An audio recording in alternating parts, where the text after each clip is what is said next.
because I believe that the reason that so-called radical Islam, but Islam in general, is against the United States is not because of our foreign intervention so much, but particularly because of our support of Israel. You might call that foreign intervention, I know, but back in September 11, 2001, when the towers were hit, a pastor that I know out in Indiana went to speak to Syed Muhammad Saeed, who is the director of the North American Center of Islam, and it's actually located in Danville, Indiana. He went to go and speak to him, and he said, "Why did the Muslims do this?"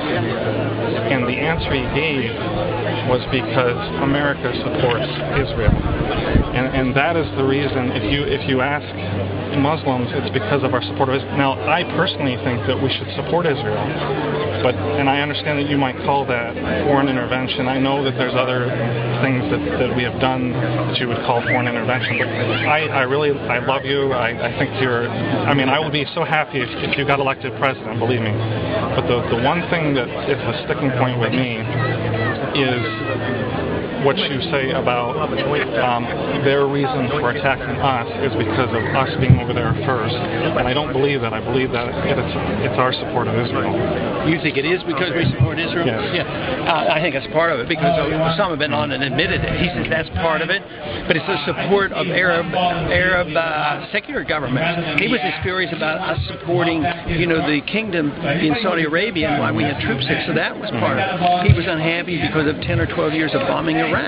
So there's a lot of things. Oil was a factor, too. So it all goes together, but I believe that the primary reason is our support of Israel. So what I wanted to know from you is, do you support Israel, in the sense of if Israel is in trouble, are you going to help Israel? Are you going to, or are you going to consider that I would treat Israel like everybody else. But I believe the policy I advocate is in the best interest of Israel. Because Israel today has 300 nukes. Nobody's going to touch them. They can take care of themselves. When they want to take care of themselves, they have to ask us permission, so they've given up their sovereignty. When they want to have a peace treaty with Syria or another country around there, or talk to the United Arab League, we inhibit them. So I think we get in the way of Israel working in their own self-interest. Well, I agree with that too, but on the other hand, if we say that we're not going to support Israel in the sense of we're not going to help them if they're in trouble, we're going to call that intervention, we want to stay out of it, then that also, I think, is a bad thing. Well, they are the only I can understand that, but if you do that, then somebody else will say equally so that you have to support A, B, C, D, and E, and F.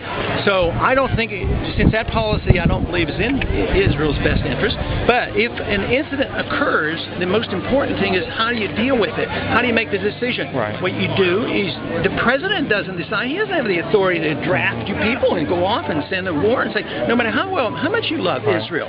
But you can go, you can send your money, you can do whatever you want. But if it's a threat to our national security, you take it to the Congress and the people, and if they said, it's in America's best interest, if it represented an invasion from the Soviets back in the old days, then they would say this is in American interest. But you just can't say one person has this authority, or one generation doesn't have the authority to... But it's one sovereign nation supporting another sovereign nation that also is based on a representative But that government. would contradict everything that we have been instructed to under our Constitution. One other question. President Bush is up in Montebello, Canada this weekend, Sunday, Monday, and Tuesday for the SPP. And I've heard you make different comments. I believe that we're on the same page on this. I just want to make sure. If elected president, will you also